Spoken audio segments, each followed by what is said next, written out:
ya. Oke, kita mulai dulu untuk pertemuan ke-13. Jadi di pertemuan ke-13 ini kita membahas mengenai hubungan Pancasila dengan agama. Karena istilahnya di semua sila-sila di dalam Pancasila, nah itu tentunya ada atau sesuai dengan ajaran agama kita. Bahkan itu di sila 1 ya. Sila 1 itu tentunya adalah ketuhanan yang Maha Esa. Jadi apapun yang kita lakukan itu akan kita pertanggungjawabkan ke Tuhan yang Maha Esa menurut kepercayaan dan agama yang dipeluk masing-masing masyarakat. Seperti itu. Nah, kemudian ada 3 hubungan Pancasila dengan agama. Jadi ada ada 3 paham atau perspektif mengenai Pancasila, hubungan Pancasila dengan agama. Yang pertama adalah sekularistik, formalistik, dan substantivis. Nah, kita bahas satu-satu ya. Untuk paradigma sekularistik, nah di sini agak berbeda ya. Sekulerisme atau paham paradigma sekularistik. Jadi sekulerisme itu adalah paham yang membuat pemilahan secara bipolar antara urusan negara. Nah, dalam pandangan ini urusan dunia itu tidak ada kaitannya atau tidak perlu dikaitkan dengan urusan akhirat. Nah, karena urusan akhirat berarti kita berbicara mengenai agama. Nah, dalam pandangan ini tugas agama itu hanya terkait kepada Tuhan, misalnya dalam konteks ibadah. Nah, di luar itu ya agama tidak ada intervensi apapun. Jadi urusan dunia itu adalah urusan negara. Agama tidak boleh ikut campur kayak gitu. Jadi kalau paham ini itu ya, kalau agama itu ya dan ibadah gitu. Jadi apapun yang kita lakukan di dunia berarti itu menjadi urusan agama. Nah, kemudian kalau di sini urusan agama dipisah dengan urusan negara ya. Kalau agama ya itu tadi ibadah. Kemudian urusan negara itu yang mengatur kehidupan di dunia masyarakat Indonesia khususnya. Nah, ada 3 tipologi paham sekuler. Jadi yang pertama adalah sekularisme objektif atau ilmaniah. Kemudian sekularisme subjektif, kemudian sekularisme ateis atau ladiniah. Nah, yang ilmaniah ini secara struktural atau institusional terdapat pemisahan antara agama dengan lembaga-lembaga lain. Jadi lembaga-lembaga yang mengatur negara atau lembaga-lembaga yang yang menjadi pendukung lah kehidupan negara itu tidak boleh digabungkan dengan agama, apalagi ada lembaga-lembaga keagamaan, itu jelas tidak boleh ya, karena memang di sini benar-benar semua instansi dan substansial yang ada di dunia itu urusan negara, tidak boleh dicampur akan dengan agama. Sekularisme subjektif ini antara pengalaman hidup dengan keagamaan. Jadi misalnya pengalaman seseorang dari sukses dari misalnya menjadi OB sampai menjadi kepala bagian atau dari menjadi pengusaha, itu adalah pengalaman hidup. Kalau pengalaman keagamaan tuh ya misalnya pernah pergi haji atau pernah ke negara-negara ke Arab atau kemana, atau pernah beribadah atau pernah puasa Ramadan, pernah puasa apa. Jadi ada pemisahan antara pengalaman kehidupan dengan pengalaman keagamaan. Nah, kalau yang sekularisme ateis ini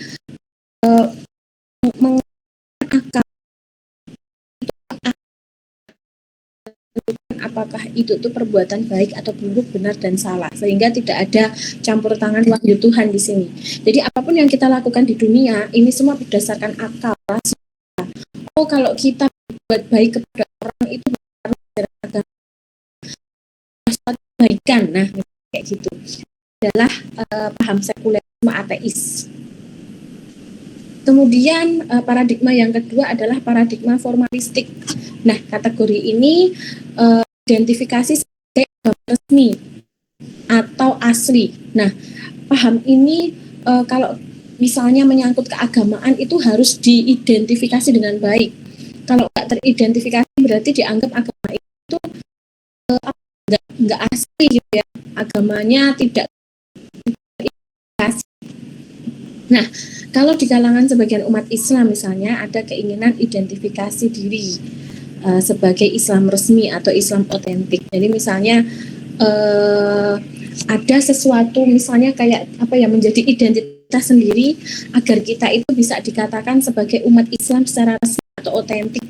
Misalnya ditaruh di ada kartu atau ada misalnya pengesahan atau pengakuan dari dunia atau dari masyarakat mengenai identitas keagamaan itu sendiri. Nah, akar pemikiran dari paradigma ini yaitu gerakan yang melakukan pembaruan, yaitu dengan memisahkan Islam dengan tradisi setempat. Karena apa? Karena Islam itu dianggap sudah sempurna. Jadi Islam itu sendiri dan tradisi di sekitar itu sendiri. Jadi tidak bisa disatukan gitu ya antara keagamaan dengan kebudayaan, adat, norma dan sebagainya. Nah, paradigma ini juga berusaha menetapkan ajaran Al-Quran dan Al-Hadis secara tekstual. Jadi ajaran agama itu dan Al-Hadis istilahnya apa ya, menjadi sesuatu yang sentral dan harus dipahami, tidak boleh lain kayak gitu. Kemudian paradigma yang ketiga adalah paradigma substantivis. Nah, di sini hubungan antara agama dengan negara bersifat mutual simbiotik. Jadi ada antara negara dan agama. Negara juga butuh panduan etika dan moral keagamaan.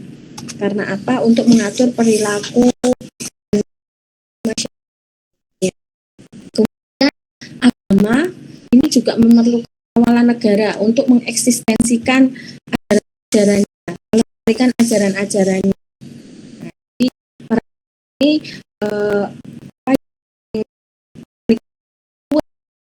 kalau diterapkan di Indonesia. Nah, apalagi hubungan agama dengan negara ini yang saling membutuhkan ini sudah tertuang dalam Pancasila sebagai dasar negara.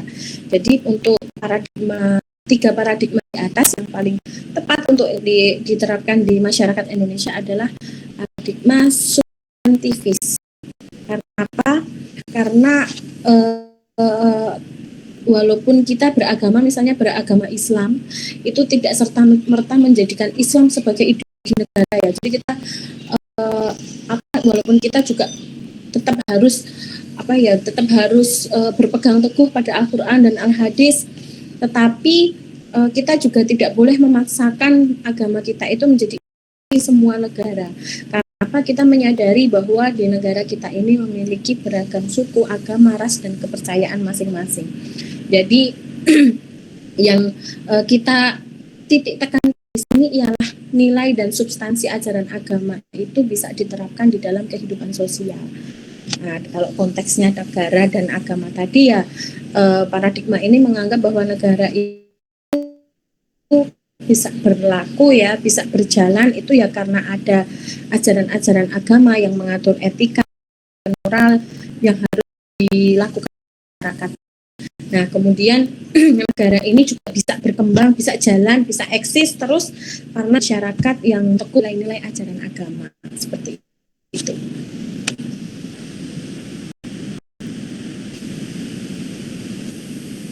Tujuh prinsip ajaran Islam dalam konteks negara. Jadi di dalam negara ini ada prinsip-prinsip yang diajarkan di dalam agama kita, Islam ya, khususnya. Jadi misalnya ada al-syura atau musyawarah, al-musawa, yaitu persaudaraan. Kemudian al-adalah, honesty, kejujuran, fairness, dan integritas. Kemudian al-huriyah, kebebasan, bebas menyatakan pendapat, kita bebas menentukan agama dan kepercayaan kita masing-masing. Al-amanah, kepercayaan, kita mempercayai pimpinan kita untuk menjalankan tugasnya sebagai wakil rakyat. Kemudian asalam, perdamaian. Yang terakhir ada al-tas atau toleransi. Jadi walaupun berbeda-beda suku, agama, ras, dan kepercayaan, tapi kita tetap menjalankan toleransi, kita toleran, saling menghormati. Dan ajaran agama Islam ini tentunya semua sudah tertuang dalam Pancasila ya, masing-masing nilai.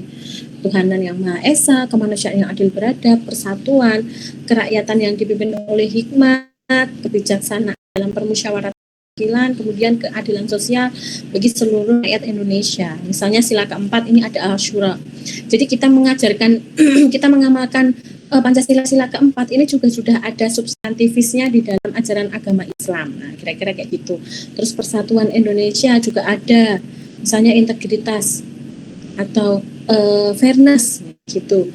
Atau misalnya keadilan sosial bagi seluruh Indonesia. Oh ya, kita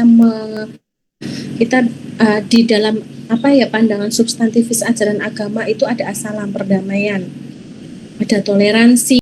Jadi kita tuh memberikan keadilan bagi semua orang tanpa memandang suku, agama, ras, dan kepercayaan. Kira seperti itu. Nah, untuk toleransi ini adalah sikap yang harus kita kembangkan ya, khususnya sebagai masyarakat Indonesia yang memiliki banyak sekali keragaman. Jadi kita harus memiliki jiwa yang toleran. Nah, bagaimanakah syarat menuju sikap dan tindakan yang toleran? Nah, kalau dari perspektif pandangan, di sini ada beberapa pandangan yang bisa kita tingkatkan ya, atau kita temukan untuk mengembangkan sikap dan tindakan yang toleran. Misalnya perspektif emik. Perspektif emik itu adalah perspektif atau pandangan yang ada di dalam masyarakat sekitar. Nah, kemudian ada multikulturalisme dan ada teologi transformatif. Kemudian dari sisi perilaku, nah, ini ada prinsip tindakan. Kalau misalnya ada kejadian di dalam ruang yang sangat, atau di jalan yang sangat ramai gitu ya, padat gitu, macet gitu. Nah, kalau misalkan terjadi kecelakaan, nah kita bisa sama-sama saling toleransi, siapa yang menabrak dan yang ditabrak itu ya sama ruginya. Jadi kita bisa ya, kalau untuk proses hukum mungkin bisa langsung di proses hukum, misalnya ada nanti polisi lalu lintas yang akan menangani gitu. Tapi paling enggak kita di sini sama-sama menyadari bahwa yang menabrak itu juga belum tentu sengaja, dan yang ditabrak itu juga belum tentu baik-baik saja. Jadi kita bisa saling, oh ya udahlah, ini juga kondisinya lagi rame, jadi wajar lah ya kalau misalnya ada sedikit kecelakaan kayak gitu. Nah, ini perilaku yang seperti ini. Kemudian kalau dilihat dari filosofi hidup, bagaimanakah sikap toleransi dan tindakan toleran yang bisa menumbuhkan sikap dan tindakan toleran. Nah, di dalam filosofi Jawa ya, ini misalnya ada pepatah yang mengatakan sing nandur sing ngunduh gitu ya, apa yang kamu tanam ya itu nanti yang akan kamu tuai. Jadi kalau kamu menanam kebaikan ya kamu nanti juga akan menuai kebaikan. Nah, toleransi itu kayak gitu. Jadi kalau misalkan kita menghormati orang lain ya insya Allah nanti orang lain juga akan menghormati kita. Atau misalnya kayak ini, digawe apik sebab iso ngapiki. Jadi ketika kita berbuat kebaikan kepada orang lain, nah itu nanti juga kita akan dibalas kebaikan, kebaikan kita juga akan dibalas, bukan dengan orang yang sama.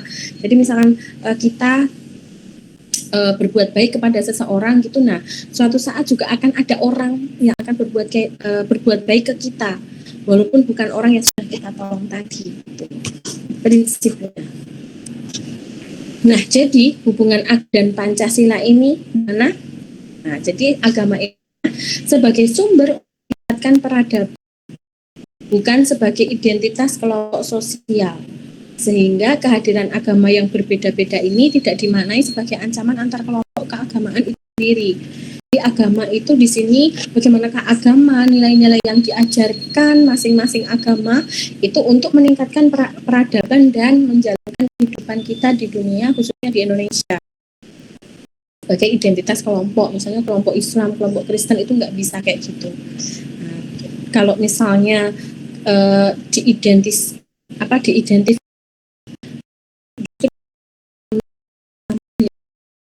Islam itu radikal banget, aku nggak mau sama orang Islam misalnya kayak gitu, nggak boleh. Jadi kita harus tetap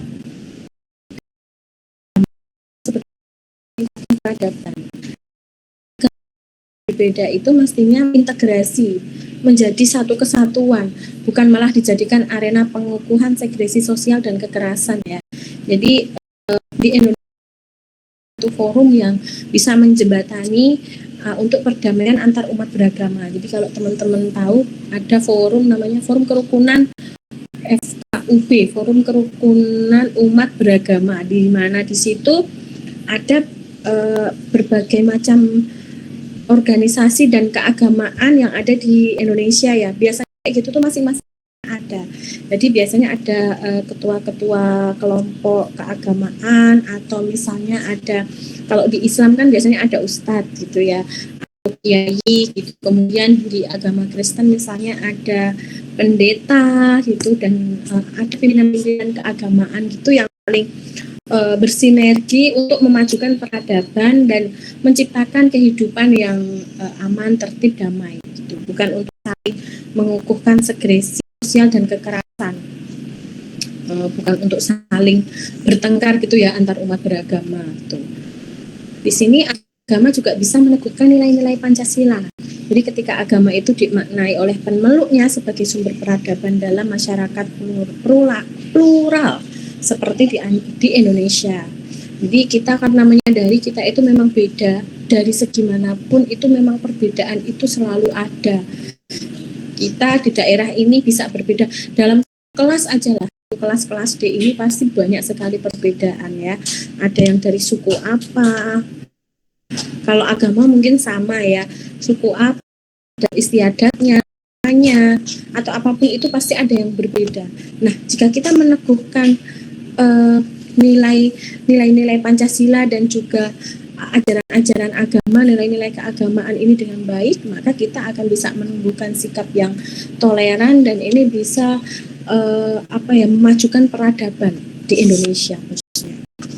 Nah, secara garis besar bisa kita gambarkan seperti ini ya. Jika masing-masing agama itu bisa saling berintegrasi, kemudian kita menganggap bahwa perbedaan itu sebagai sunatullah dan rahmat. Nah, ini bisa mendorong untuk mendorong sikap atau menumbuhkan sikap saling menghormati, saling menerima, dan saling bekerja sama. Nah, dan tidak pernah menghalangi untuk saling menghormati dan menerima dan bekerja sama. Nah, pada akhirnya muaranya satu, pemahaman keagamaan diri dan pihak lain secara seimbang, eksklusif dan inklusif. Jadi paham-paham agama ini bisa seimbang untuk memajukan peradaban masyarakat, peradaban kehidupan bermasyarakat. Kira-kira seperti itu untuk materi Pancasila dan agama. Nah, kemudian tugas UAS ini seperti yang di bahasa Indonesia kemarin ya, teman-teman semuanya. Cuma nanti poinnya ya kamar di kamar. Ya, mami belajar. Ya, ambil dulu. Bentar kan mami belajar. Maaf ya, teman-teman. Nah, jadi untuk yang Pancasila ini sama dengan bahasa Indonesia ya. Cuma nanti poin penilaiannya yang akan sedikit beda. Kalau bahasa Indonesia itu ada banyak poin yang akan saya nilai, diantaranya kayak sistematika penulisan, bagaimana cara ngutipnya, bagaimana alur penulisannya, jenis kalimat, paragrafnya tepat atau belum. Nah, kalau Pancasila ini yang akan menjadi titik poin terbesar adalah pemahaman teman-teman semua dalam mengaplikasikan komunikasi ya, kajian ilmu komunikasi dengan Pancasila. Kayak tadi misalnya Pancasila dengan agama gitu ya, mungkin kita bisa mengaplikasikan Pancasila ke ilmu keagamaan. Dan untuk di Pancasila yang akan kita kerjakan di UAS itu bagaimana teman-teman bisa mengaplikasikan dalam kajian ilmu komunikasi, atau bisa juga ditambahkan dengan sentuhan keagamaan, itu boleh banget. Nah, untuk sistemnya itu sama dengan bahasa Indonesia ya, judul, abstrak, pendahuluan, pembahasan, penutup, dan daftar pustaka. Untuk pengerjaannya juga sama. Cuman kalau untuk kutipan, kalau di bahasa Indonesia kemarin saya minta ada yang dari buku, jurnal, dan web. kalau Pancasila setemunya aja, boleh di web aja boleh. Yang penting bagaimana teman-teman bisa mengaplikasikan teori itu dalam mengaplikasikan kajian ilmu komunikasi dalam ranah kehidupan Pancasila. Kira-kira seperti itu. Ada yang mau ditanyakan? Silahkan. Ini nggak ada yang buka kamera ya Allah. Kasihan Bu Maya kayak ngomong siapa ya. Nggak ada yang buka kamera. Ayo silahkan teman-teman. Ada yang mau ditanyakan?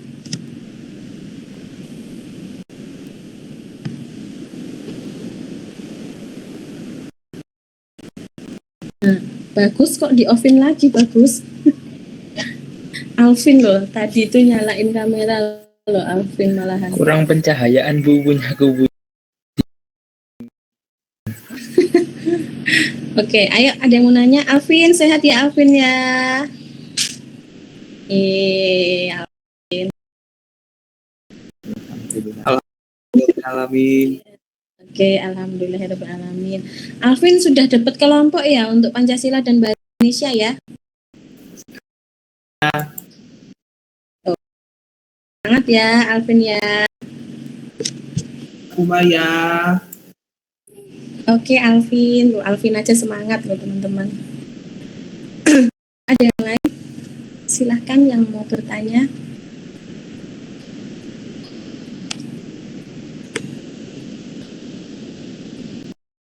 Untuk Pancasilanya sudah pernah Bu Maya koreksi belum sih? Saya kok lupa ya. Pendahuluan sudah Bu. Oh ya, berarti sudah ada yang saya kasih catatan ya. Sudah Bu. Nanti silahkan dikerjakan sesuai catatan dan langsung dikerjakan aja sampai akhir.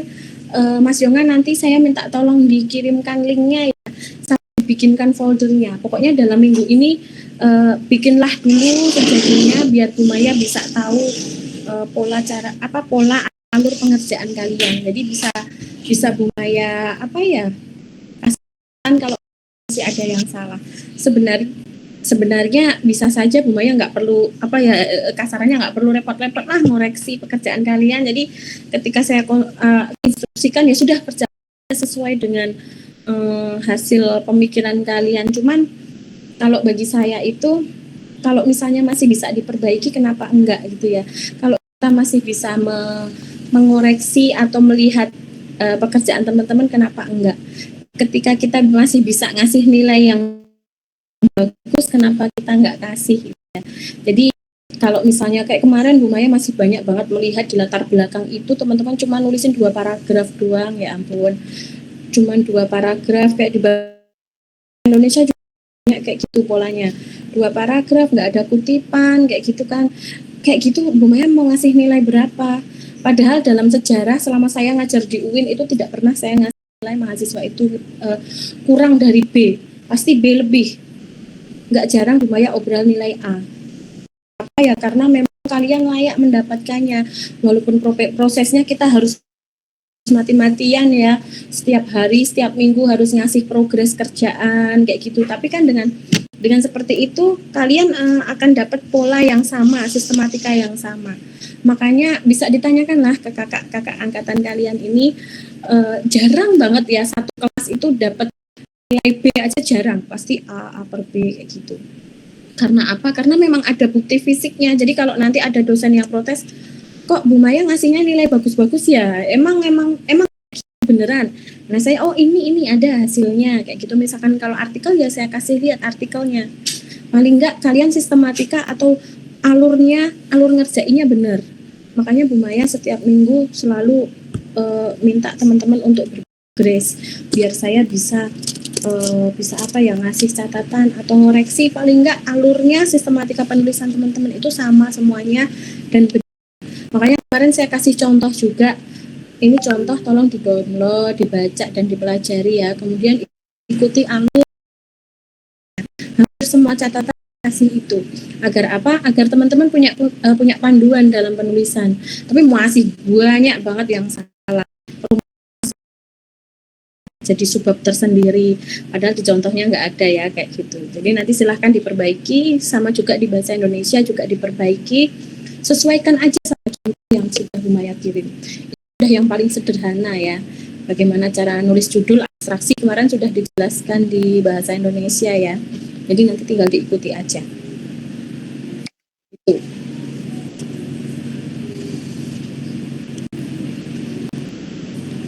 Silahkan, ada yang lain?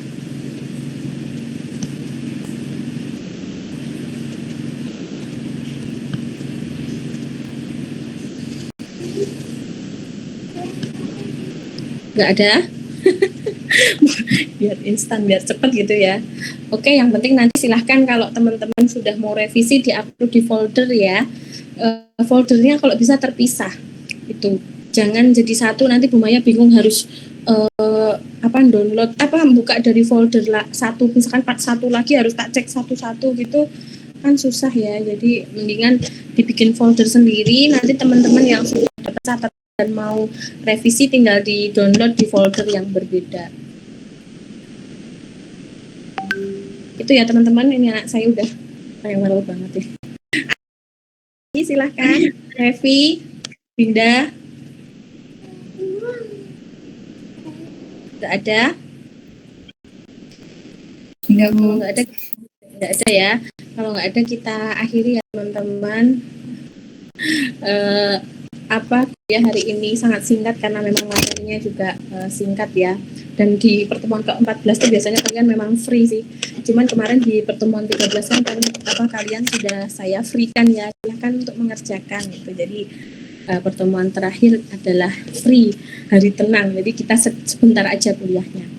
Gitu ya, sekian dari Bu Maya. Terima kasih sekali atas kebersamaannya hari ini dan selama 6 bulan yang lalu ya.